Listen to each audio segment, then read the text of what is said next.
Hello and good evening to each and every single one of you that will be watching this video. I am Artiaga, and I am one of the reporters for the topic of the people and the environment subject, which will be people and the grasslands. So, without further ado, let us begin. So, for the introduction, what is a grassland or a grassland ecosystem? So, as the name implies, grasslands are open spaces in which a variety of grasses grow, with only a few trees scattered near rivers and streams. Otherwise, oh no, in simple words, it's like it says it's an open space where grass thrives more than trees, and it is also situated near lakes, streams, or mostly rivers. Now, grasslands are big open areas that get between 25 and 75 centimeter of rainfall per grasslands. So these uh, environments are mostly moist, and that is why it is able to support life and is able to produce grass on such lengths. It's because it can get that much moisture. Now, although grasslands are hot all year, some grasslands also have very cold winter. And there are two types of grasslands, mainly the temperate grassland and the savanna. So, what are these two? Now, first and foremost, temperate grassland. A temperate grassland is called a prairie, steppes, steppe, or however you pronounce that, pampa, and veld. Uh, these are all found in the four corners of the world, but the largest expanse is the Great Plains of North America. Now, North America, although it is much more filled with civilization nowadays, it still has the largest or greatest plain in existence. Now, grasslands are defined by their semi-arid climates with 10 to 30 inches of precipitation annually, mostly in snow form depending on altitude. Now, why mostly snow form? It's because North America, or like the northern regions, are mostly cold, and that is why these grasslands are like the ones mentioned before, the hot and the cold. It is on the latter. Moving on, savanna. What is a savanna? So, a savanna is basically known as a tropical grassland, which means that on the hotter and the colder side, this is the former, which is the hotter grassland. Now, they are found in a wide band of either side of the equator, uh, on the edges of tropical rainforests. So, in tropic countries, these can mostly be found. So, what are the examples of tropic countries? Um, for example, Philippines is a tropical country. Indonesia, it's a tropical country, and it is located near at the equator.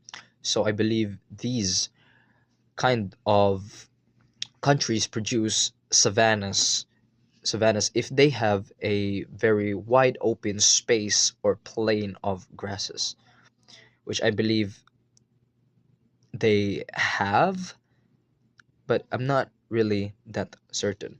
So, savanna is characterized by very hot temperatures and distinctive wet and dry periods. So, like I said earlier, it is on the hotter side of the grasslands. However, the intensity of whether it gets moist or dry are varies similarly, quite similarly in fact. So if the savanna is very dry, then it will be extremely dry. But if it is moist, then it will also be extremely moist. So one of the other, it's going to be at an extreme level. During the winter, less than 4 inches of rain can fall, but they can receive over 25 inches during the summer months. Okay, so what is the differences between savanna and a temperate grassland? Well, first and foremost, savanna gets more rainfall than a temperate grassland annually. The grass grows better on savanna than in the temperate grassland. Why? Because a savanna is much more hotter, which favors grasses to grow. And because of the extreme temperature or extreme low temperature in the northern regions, temperate grasslands aren't that much prevalent, or rather, it isn't that much um, common. Now, the soils in temperate grasslands are rich in nutrient and is suitable for cultivation, whereas in savanna, soils are frequently nutrient poor and dry but contain many valuable minerals. So there are a lot of advantages and disadvantages to both the savanna and the temperate grassland. And for the temperate grassland, its advantage is going to be that its soil is much more fertile, much more suitable for cultivation, which basically means that the soil in these kind of areas are very, very, very good for when it comes to providing life.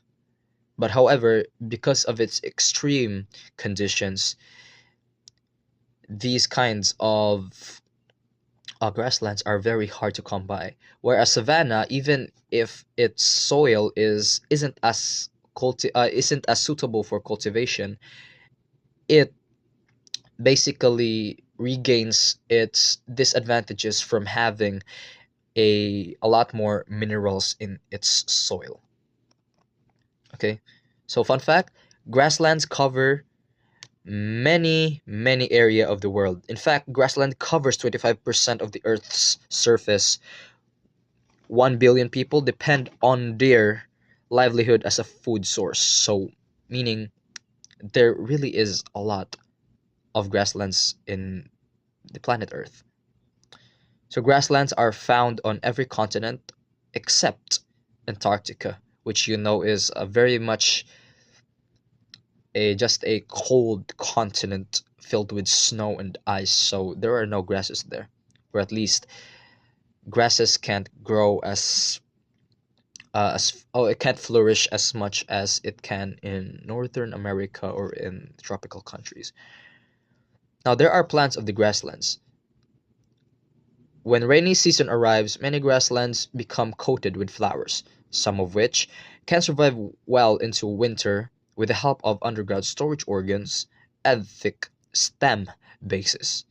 Now, grasslands are the most agriculturally useful habitat to humans. Why? Because it can provide a very, like I said, it can provide a very suitable field for cultivation, which means you can produce a produces here like rice, like you can cultivate a field in grasslands, coupled with the fact that there are also animals in these kind of environment. It is very easy to alternate between hunting and gathering and farming. That is why these are mostly the kind of environments that our ancestors look for when it comes to relocating to survive. I believe. Oh yes. So there's also fauna of the grasslands. Grasslands have high number of invertebrates than any other taxonomic group. Most reptiles and amphibians are predators. Few bird species inhabit grasslands. Why? Because there are less trees and therefore less suitable environment for birds to establish their nests. Small mammals like moles, shrews, squirrels are present in North American grassland because these kinds of animals thrive in the snow or in the winter or in the environment where it's cold. However, but it's also a huge plain of just grasses, right? And these kinds of animals thrive in these kind of environments. So I believe that would be all for my report. Miss Omandak will be continuing it from here on out. Thank you very much for listening. Have a good evening.